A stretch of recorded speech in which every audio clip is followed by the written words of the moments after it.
Hi, everyone. I want to welcome you to the Dare to Dream Bigger Summit, where you're going to learn how to harness the power of creation, get clear about your desires, and bring your biggest dream into reality. And I'm your host, Mel Robertson. Today, I have an amazing expert in store for you. His name is David Breslow, and I chose David because he knows nothing changes until you do, and he has the clear steps you need to bring your biggest dream into reality. David is called a breath of fresh air because he uses time-tested wisdom and modern science to impact his listeners to wake up and create the changes they so long have looked for. His incredible no-tip, no-theory, and no-psychobabble insights will prove to you that the changes you seek in the life you want to live are governed by law that is undeniable, unchangeable, and provable. And best of all, your belief in them is not required. Hi, David. Hey Mel, how are you? I'm well, thank you. Welcome to the summit. Thank you so much for having me here. I I can't appreciate. wait. I know it's exciting. Yeah, I love talking about this stuff. Yeah, it's so fun. So you talk about nothing changing until you do. Tell our viewers more about that and what that was like for you. Well, it's one of the two truths that I discovered over time. I've been this peak performance coach for about 23 years or so. And I just noticed a lot of people would come to me and tell me that they've tried this program or that CD or that guru and so on and so forth. And I realized through my own trial and tribulations that there are laws in place by which all human beings produce outcomes, period. Mm. So when they would call and tell me their frustration, by the way, 85% of the people I talk to are frustrated with the traditional and conventional tips and strategies and theories and concepts out there in the world given by counselors, therapists, life coaches, or whoever, that I would say to them, look, you have your own experience to know that this is true. One of the two truths that I talk about is nothing changes until you do. So the mistake that most of us make is we think the tips and the strategies and the new concepts and the new theories and the new information that we hear and spend so much time, money, and energy on are the catalyst for the change that we look for. But if you look over your own life, you'll see and you will prove to yourself that it's not. People are calling me that have been working on the same kind of thing for 10, 15 years, and they've spent time, money, and energy going to different places to help work on those things. And yet, there's still issues for them because the reality is they think all the stuff they're doing is going to foster the change for them. Mm. And now they discover that it's really not. So the truth is, when you start to change, everything in your world will start to change. And the laws that I talk about are designed to automatically help the individual change. Mm. That's why I don't need tips or strategies or theories or concepts. Because once you understand the laws, and they're very simple, once you apply the laws consciously, because they're already running the show, they're already getting you your outcomes. They're already responsible for what you have and don't have in your life. And once you understand that these things are functioning and how real they are, then you start using them consciously to start thinking, feeling, and doing things differently. And the main thing that changes is you, the Mm. individual. You change. And when that happens, everything you do gets better in your world at all different levels. That's the beauty of working with the laws. Mm. Instead of individual tips and individual topics, Mm-hmm. confidence and relationship, and all the individual topics that are out there in the world that people are charging you money for, can literally start to alter and shift by your level of consciousness being higher than it is now. And the laws automatically, as a byproduct, create that higher level of consciousness because you're far more aware than you were before. Mm. Automatic. Automatic. Yeah, It's pretty interesting. it is. So if our listeners don't have to necessarily do anything to make these laws work, but they need to make changes in their life, what is something that they can do to start making those changes? Well, first, a lot of people say they want things to change. But many times things don't change because they don't have what I call a big enough why. Mm. WHY. And it's it's nice to have a mild interest in things being different, but when push comes to shove, if you have a big enough why, which means there's a level of intensity behind it, That's what causes the laws to be even more powerful. Mm. Now, the laws are always producing outcomes, but the laws will only react to what's most impactful to you. So many people have read in books that thoughts create, right? Mm-hmm. That's part of the New Age community for quite a long time now. And the reality is they do. So, but if you don't have enough intensity behind a particular thought, if you want a better relationship, for example, or if you want more money to be flowing in your life, lots of people say that, and then they complain. They call me up and say, "Well, I'm not having more money in my life. How come? I'm thinking about money." Yeah, but what's the intensity of your thought about that? Do you have enough intensity behind the why? The people who have achieved in this world, whatever it is they want, and you don't have to want what they want. If somebody wants to make $1 billion and live in a high rise in Manhattan or something, that's what they want. Right. If you want to live in a little, wooden ranch in Montana and not be bothered by the outside world, great, that's what you want. Mm-hmm. And the law will provide that for you. It works the same for that desire as it does for the other one. But the difference is the big enough why, the Mm. intensity. That maybe that person wants $1 billion more than you want to live in Montana in a log cabin. Mm-hmm. Maybe.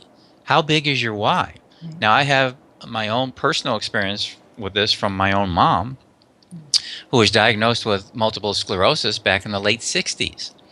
And she was told by the medical community, sorry, we can't help you. We can just help you be more comfortable with it. Mm. Well, she didn't buy that. So she's using the law. She didn't even know she was using the laws at that time. She wasn't even aware there were laws, but she didn't buy it.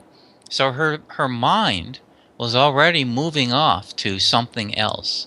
In her mind, she said, "No, I don't believe you. I'm not interested in being made more comfortable. I'm interested in being healed." Mm. That was her big enough why. And Mm-hmm. her actual big enough why, I asked her this.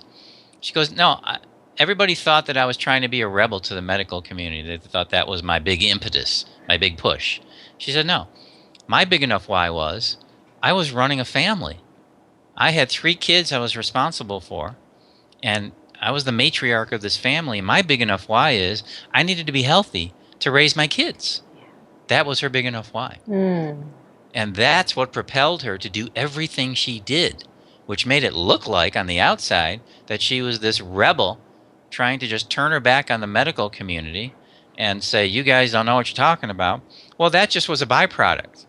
But what was really pushing her, the big enough why, was I need to be here for my family. There's no way I can have my family while I have MS. It's not going to work. I need this to go away. Mm-hmm. Boom. That's it. And it took her 12 years, but the sclerosed activity is gone, Mm. no longer seen in an MRI. So she's been symptom free for 50 years. She's 90 now. Wow. So this is she is a living testament to how powerful our mind, body, and emotions really are. And when I say the laws, that's what I'm talking about. The Mm. laws that govern how your mind, body, and emotions function together to produce not only your inner experience, but your outer experience as well. Literally manifest things in your life. Now, when I say that, people think the law of attraction. And believe it or not, I teach 7 laws. The law of attraction is not one of them. And the reason is because people think of the law of attraction, it's like politics and sex. They're very adamant about it. They either love it or they hate it. Right. And they're very opinionated about it. This is great or this is no good, whatever. So I don't talk about it unless somebody wants to bring it up Mm-hmm. because it's always there. There's no reason to mention it. It's the mothership. It's happening, whether you like it or not, Yep. believe it or not, agree with it or not. It doesn't matter. Just like the other 7 laws, they're operating anyway. So it's just not necessary to bring up. When people understand how this mind is working with this, the body, then and the emotions, that's pretty much all they need to know. And then they're off at a higher level of consciousness, creating things they never thought they could. Mm. Now, you talk about needing to have a big enough why. But Yep. a lot of what I'm hearing from my clients and stuff is that they have a really hard time getting clear about what it is they want and getting clarity on that. So how can our All right. listeners who are really struggling with, oh, well, I don't know what I want to do, I'm not clear on anything, how can they get clear? Yeah, that's a great question. And I struggled with this for quite a long time. Getting clear is actually, there is a law of clarity. And it's not one of the 7 that I talk about, but it could be. And clarity is so hugely important when you're talking about this system and how it produces outcomes. One of the ways a person can begin to get clear, you don't have to be, let me say this first, I'll backtrack. You don't have to be crystal clear right away. That's one of the reasons people aren't clear, is because they think if I don't have the actual answer right now, then I have nothing. That's not true. Mm-hmm. That puts more pressure on you. And that makes the decision process even more difficult, Mm-hmm. is the pressure we put on ourselves to be clear, clear, clear, clear, clear when we're actually not. So one of the things you can do is take out a piece of paper and you write down what makes you feel good. Mm. My best answer to this always goes back to feeling, Yeah. because the mind is not the place where the answer is. The heart is. So go to the heart. And for those of you people out there who don't like that phrase, go to the heart, and you think it's mushy and whatever, something negative or something weak, don't use that phrase. Feeling is what matters. And it doesn't matter if you're a person who thinks feeling is weak and mushy and all that. Feelings happen to be the most important barometer that every human being has. They're 40 to 60 times stronger in the human body than the mind is, the Mm. intellect. And this would explain why, when you get intensely angry, if anybody's ever done that, I know, I have. When you Uh-huh. get intensely angry, you can't change it with your mind. Did you ever notice that? Mm-hmm. The only way you can start to talk yourself down out of it is when that intensity level also comes down. Then your mind can kick in and go, whoa, whoa, whoa, whoa, come on, Dave. Take a breath, count to 10, just walk away, don't say anything. That's when you can ration with yourself. Before that, you don't have a chance. It's like Mm-mm. taking a pea shooter to a gunfight. It's not going to work, because the emotions are 40 to 60 times stronger, churning Mm. inside your body. Just think of that. Imagine 40 to 60 times more turmoil, emotional turmoil. And then you got this mind with a thought trying to overcome that and Yeah. overtake all that turmoil. It's not going to happen. Uh-uh. No. No. And so look at your own experience. You know that it's true.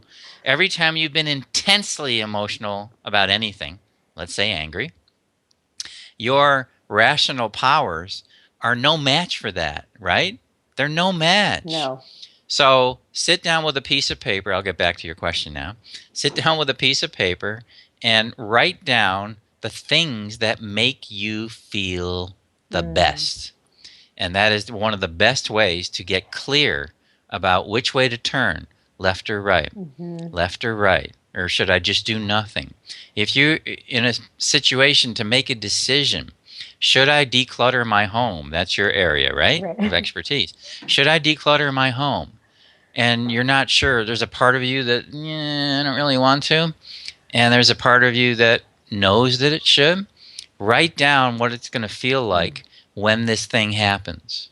How are you going to feel when your home is now freer and you Mm. have more space and you can actually walk from the kitchen to the living room and from the living room to the bedroom without tripping on stuff? Take the feelings of not only in the moment, but take the feelings of what it'll be like when this thing you're deciding on actually happens.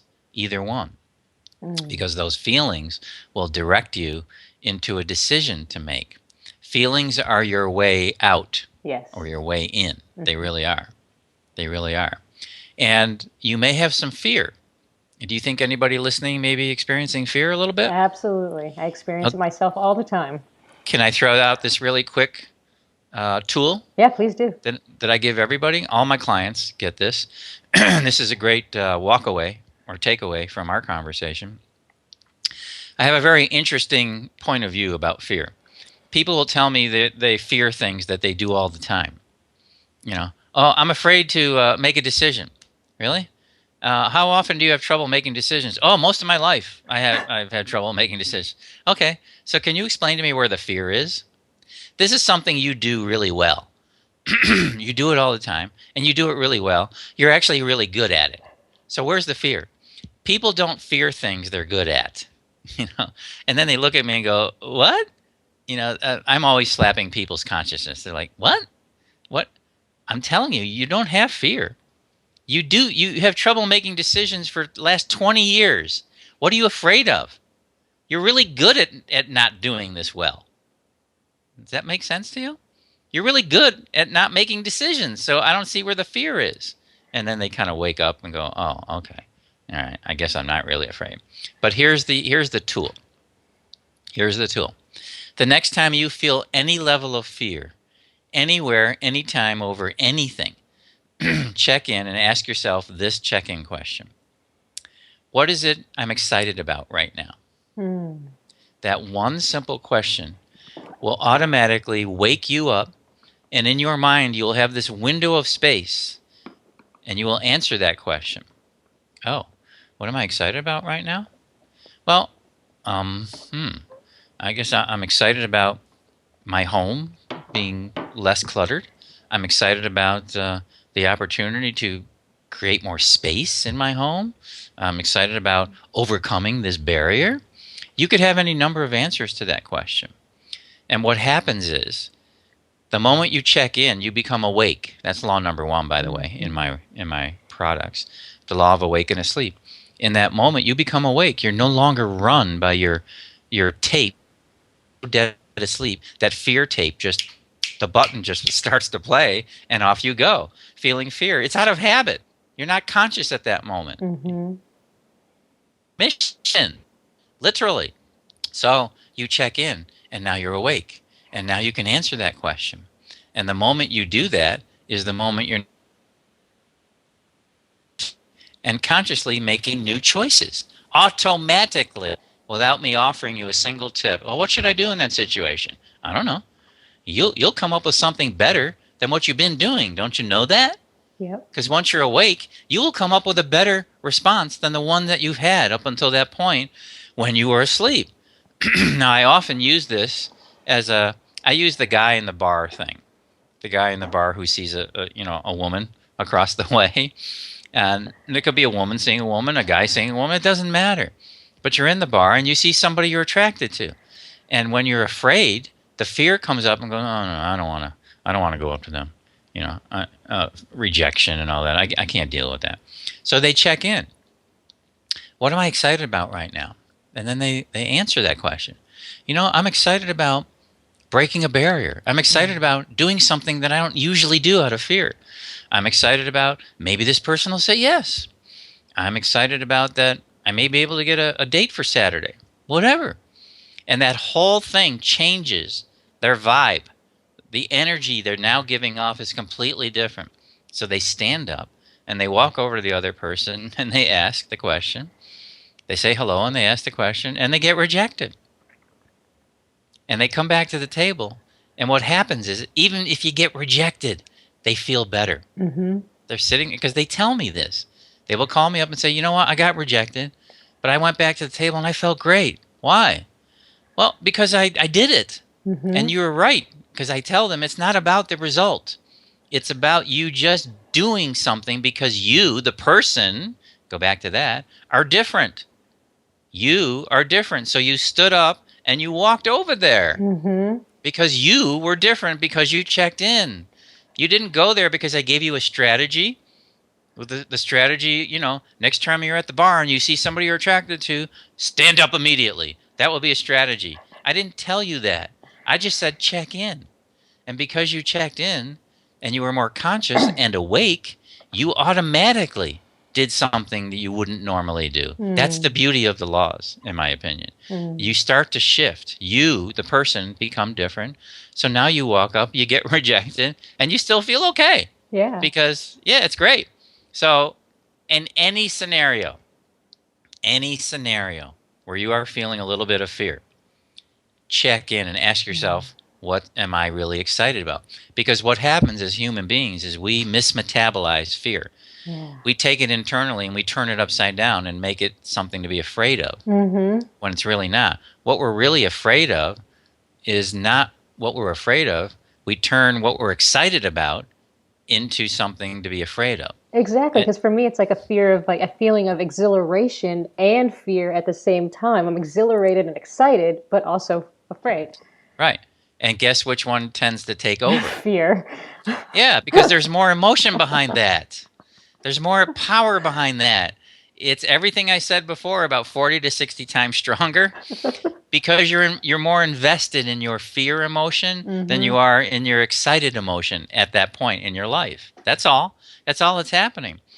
So when you check in, it takes your mind to that other track of Yeah, the excitement track. exactly. Now that becomes what you're sending into the system, the Yeah. messages you're sending in, and you stand up.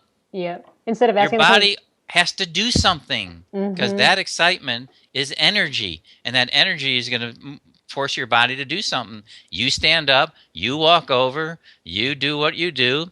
You either get accepted or rejected by that other person. It doesn't matter at that point. Right. And You it's walk back to the table feeling so good about yourself. You just do. and I love just changing my frame of reference because when I feel fear, my first question is, what am I afraid about? Now I'm going to start asking myself, what am I excited about?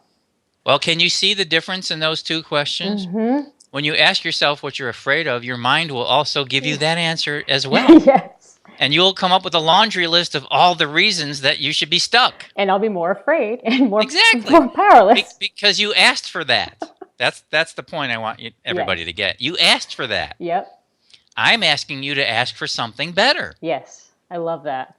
And because of the way the mind, body, and emotions function together by law, you are going to create a different outcome, a different feeling, a different you. And that's the only goal. The actual result, being accepted, rejected, is a non-issue. It really Mm. is. Because the better you get at doing this, the more confident you are, and that energy is going to be coming off of you, and people are going to react to that energy about you now. Right. Things will change. Next time you do this, the person looks at you and goes, she's kind of interesting. Yeah, let me hang out here with her for a little while. Let's have a drink. You just never know. No. You never know. No.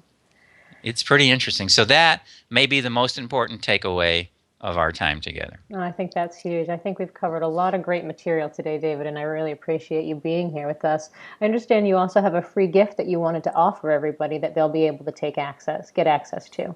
Yes, in fact, what I want to offer is my entire free membership area. Oh, So wow. when you click on the link, you'll go to a page where you just offer your first name and your email address, and right after that, check your inbox. You'll get a link to my free members area where there are videos, there are audios, there are free PDFs there.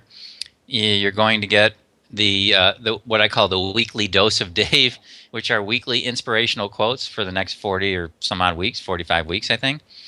And they are inspirational quotes with my little personal message on the bottom of each. Mm. They're not long. They take about 20 seconds to read, probably.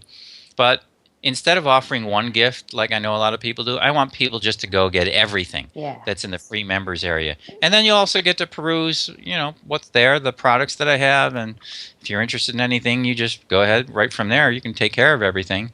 But essentially, where you're going is the free members area, and you have access to all the free stuff there, which is great. Wonderful. Oh, thank My you so pleasure. much for that. Do All you right. have anything? Do you have any other parting words of wisdom you'd like to share with our viewers before we end our interview? Other than, well, you have the fear tool to use, other than just to understand and know that you already are endowed with these laws by which we all produce outcomes. They're always functioning, they're always working. You can't run from them, you can't hide from them, and you can't change them. And that's actually good news. And so instead of wasting time, money, and energy on information, because so many people do that, they have notebooks and stacks of information in their homes gathering dust.